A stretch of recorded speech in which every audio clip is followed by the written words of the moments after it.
Hello friends, welcome back to Janaki coaching classes YouTube channel.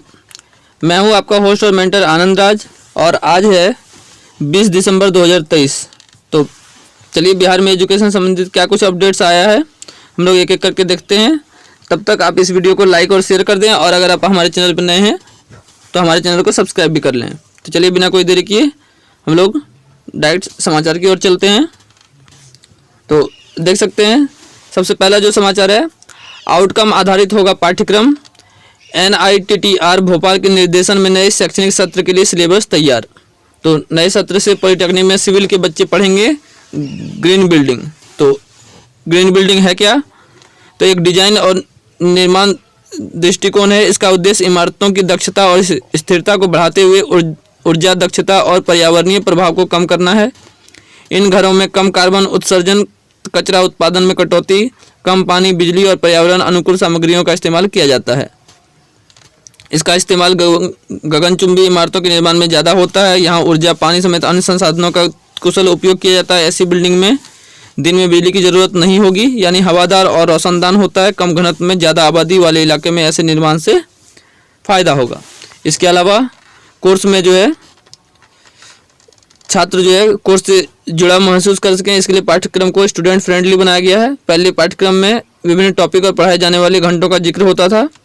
अब बदले पाठ्यक्रम में ब्लूम्स टैक्सोनॉमी का इस्तेमाल किया गया है, यानी टॉपिक में क्यों, कैसे, कब, क्या, कहाँ समेत अन्य की जगह एक्सप्लेन, डिस्क्राइब, डिस्कस, सृजन, मूल्यांकन, विश्लेषण, समझना समेत अन्य तत्वों को शामिल किया गया है।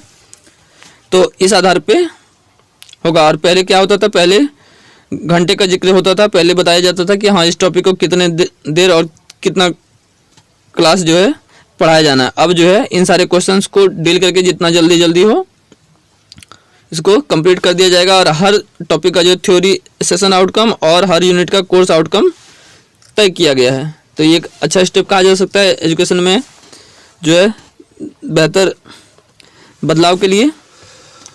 आगे बढ़ते हैं। एग्जाम अलर्ट, इंटर व मैट्रिक वार्षिक परीक्षा में आधे घंटे पहले प्रवेश हो जाएगा बंद। BSEB ने वार्षिक माध्यमिक परीक्षा 2024 का परीक्षा कार्यक्रम किया जारी।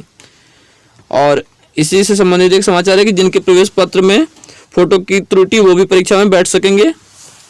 अब किस दिन और किस तारीख को किस पाली में कौन सा एग्जाम होने वाला है, तो इसके संबंध में भी मैं एक विस्तार से वीडियो डाल दूंगा। तो उसके लिए जो है अब हमारे चैनल को सब्सक्राइब अवश्य कर लें। उसके बारे में हम लोग दूसरे वीडियो में डिस्कस करेंगे। आगे बढ़ते हैं। क्या कहता है, अमीन, असिस्टेंट सेटलमेंट ऑफिसर व अन्य पदों का रिजल्ट हुआ जारी। तो इसका रिजल्ट देखने के लिए ऑफिशियल जो वेबसाइट है मेरिट लिस्ट https://bceceboard.bihar.gov.in/ पर जाकर के देख सकते हैं। सफल अभ्यर्थियों की मूल प्रमाण पत्रों की जाँच होगी बाद में और ऑफलाइन मोड में 26 दिसंबर से BCECEB कार्यालय IAS संघ भवन पटना हवाई अड्डा के पास होगा। और स्पेशल सर्वे असिस्टेंट सेटलमेंट ऑफिसर के प्रमाण पत्रों की जांच 26 दिसंबर, स्पेशल सर्वे कानूनगो का प्रमाण पत्र 27 व 28 दिसंबर को, स्पेशल सर्वे क्लर्क 29 व 30 दिसंबर तथा स्पेशल सर्वे अमीन 3 से 21 जनवरी के बीच जो है की जाएगी। यानी कि 2024 में भी कुछ जो डॉक्यूमेंट का वेरिफिकेशन होगा और बाकी का 2023 में अभी 26 तारीख से शुरू हो जाएगा। आगे बढ़ते हैं। निर्देश, क्या कहता है, पटना के सभी सरकारी स्कूलों में शिक्षकों की लगानी होगी तस्वीर। यानी कि जितने भी स्कूल हैं कुल मिला के पटना जिले में 3065 प्राथमिक, माध्यमिक और उच्च माध्यमिक स्कूलों में प्रधानाध्यापक कक्ष के बाहर या फिर स्कूल परिसर में ऐसी जगह शिक्षकों की तस्वीर लगानी होगी जहाँ सभी बच्चे और अभिभावकों की नज़र पड़ सकें। स्कूलों में बहाल किए गए शिक्षकों को जानने पहचानने के लिए परिषद की ओर से इस पहल की शुरुआत की गई है। तो इसमें जो है कि एक शिक्षक बोर्ड पर अधिकतम 10 शिक्षकों की तस्वीर लगानी होगी। वहीं अगर ज़्यादा शिक्षकों की संख्या है तो वहाँ पे उसी अनुसार शिक्षक बोर्ड लगाने होंगे। तो ये जो है एक तरीके से इस चीज़ के लिए भी जो है सहूलियत होगी कि कोई टीचर अगर किसी दिन नहीं आए हैं या फिर कौन से शिक्षक कौन से दिन कौन से क्लास में पढ़ा रहे हैं, इसके भी संबंध में जानकारी आसानी से प्राप्त हो सकेगी। और किसी शिक्षकों का अगर ट्रांसफ़र या फिर उनको प्रमोशन मिलता है या फिर अगर वो रिटायर्ड हो जाते हैं तो इसके बाद उस बोर्ड को भी जो है अपडेट कर दिया जाएगा। तो स्कूल नहीं आने वाले शिक्षकों की पकड़ जो है इससे आसानी से हो पाएगी। तो ये सिर्फ पटना जिले के लिए नहीं है, पूरे बिहार में जितने भी सरकारी स्कूल हैं उन सभी स्कूलों में जितने भी शिक्षक वहाँ पे कार्यरत होंगे उनकी तस्वीर जो है अनिवार्य रूप से लगी होनी चाहिए। आगे बढ़ते हैं। प्राथमिक विद्यालय टीचिंग लर्निंग मटेरियल ले पढ़ाएंगे बच्चों को शिक्षक, यानी कि टीचिंग लर्निंग मटेरियल ले बच्चों को पढ़ाएंगे शिक्षक। पटना जिले के प्राथमिक स्कूलों में पढ़ने वाले बच्चों में हिंदी, गणित, अंग्रेजी और ईवीएस विषय की किताबों के साथ ही शिक्षक विभिन्न टॉपिक को बच्चों को बेहतर ढंग से समझाने के लिए टीचिंग लर्निंग मटेरियल यानी टीएलएम का भी इस्तेमाल करेंगे। तो इसके लिए हिंदी और अंग्रेजी के शब्द, वाक्य और वर्णमाला को समझाने के लिए फ्लावर चार्ट, विंडो चार्ट की मदद लेंगे। गणित विषय को रुचिकर बनाने के लिए और तरीके से समझाने के लिए शिक्षक गेंद, कंचे व तीलियों का भी सहारा लेंगे। कंचों व गेंद को गिनकर गिनती सिखाई जाएगी। इसके साथ ही घड़ी, मानक पैमाना, तापमापी आदि मॉडल पर्यावरण अध्ययन को समझाने के लिए इस्तेमाल किया जाएगा। तो ये एक तरीके से कह सकते हैं कि लर्निंग बाय डूइंग को बढ़ावा देने के लिए इस तरीके के टीचिंग लर्निंग मटेरियल का और टीचिंग लर्निंग मेथड का इस्तेमाल जो किया जाएगा।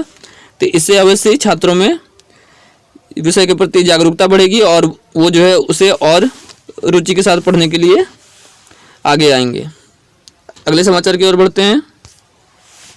जिले के कुल 3400 निवासी स्कूलों में से अब तक 1118 ने ही ई शिक्षा पोर्टल पर खेल किट से जुड़ा विवरण दिया है। दानापुर प्रखंड से सबसे कम 24 स्कूलों ने ही विवरण दिया है। तो जो भी खेल किट का विवरण जो है उन लोगों को मांगा गया था आवेदन, सबसे कम जो है देख सकते हैं प्रत्येक प्रखंड वाइज कहाँ से कितना जो है दिया गया है, इसका डिटेल्स यहाँ पे दिया हुआ है। जिले के सरकारी स्कूलों में पढ़ने वाले विद्यार्थियों को खेल कूट मुहैया कराने के लिए बिहार शिक्षा परियोजना परिषद की ओर से जिले के विभिन्न स्कूलों को राशि दिया जाना है। स्कूलों द्वारा इस शिक्षा पोर्टल पर खेल किट का विवरण देने के बाद की स्कूलों को राशि मुहैया कराई जाएगी। पोर्टल पर स्कूलों को किस स्पोर्ट्स के कितने उपकरण और कितने की जरूरत है इसका विवरण देना होगा। जिले के स्कूल प्रबंधकों 25 दिसंबर तक इस शिक्षा पोर्टल खेल किट से संबंधित डेटा जमा करने का निर्देश दिया है। मतलब आपके पास पहले से कितना इक्विपमेंट मौजूद है उसका भी डेटा दीजिए और कितना स्पोर्ट्स किट का जो ज़रूरत है उसका भी डिटेल्स आप दे सकते हैं। उसी अनुसार आपको पेमेंट जो है वो बिहार शिक्षा परियोजना परिषद की ओर से स्कूलों को डायरेक्ट किया जाएगा। आगे बढ़ते हैं। तो ये वो रूटीन है जो कि एग्ज़ाम होने वाला है मैट्रिक का, और ये परीक्षा जो है 15 फरवरी 2024 से शुरू होगी और इसका अंतिम जो परीक्षा है वो 23 फरवरी 2024 तक चलने वाली है। तो इस संबंध में हम लोग विस्तार से अन्य वीडियो में जो है जानेंगे। तो अगले समाचार की ओर बढ़ते हैं।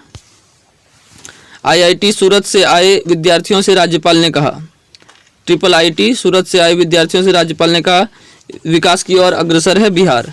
क्या कहता है कि बिहार अब बदल रहा है तथा विकास की ओर अग्रसर है। यहाँ की परिस्थितियाँ और माहौल बदल चुके हैं। यहाँ के युवाओं की सोच बदल रही है और वे विकास के लिए प्रयत्नशील हैं। बिहार की वास्तविक स्थिति और इसकी नई छवि के बारे में गुजरात के लोगों को बताएं। यह बातें राज्यपाल राजेंद्र विश्वनाथ आर्लेकर ने राजभवन में IIT सूरत के छात्र छात्राओं के साथ संवाद के दौरान कही। ये विद्यार्थी एक भारत श्रेष्ठ भारत के अंतर्गत युवा संगम तृतीय चरण कार्यक्रम के तहत बिहार की यात्रा पर हैं। गुजरात के 42 विद्यार्थी और 4 प्रोफेसर यहाँ आए हैं। तो यहीं पर वो बोल रहे थे। अगले समाचार की ओर बढ़ते हैं।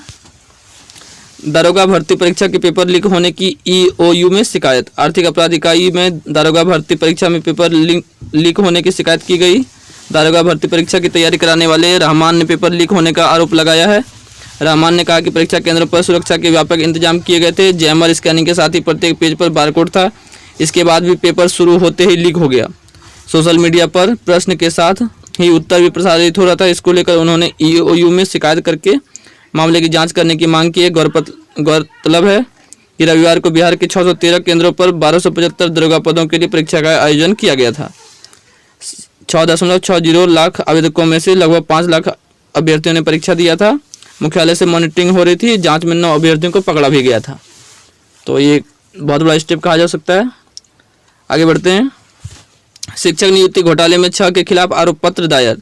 बिहार राज्य निगरानी अन्वेषण ब्यूरो ने पटना के मसौढ़ी स्थित डीएन कॉलेज में शिक्षक व शिक्षकेतर कर्मियों की नियुक्ति में हुए घोटाले के मामले में मंगलवार को 3 तत्कालीन प्राचार्य समेत 6 लोगों के खिलाफ आरोप पत्र दायर किया।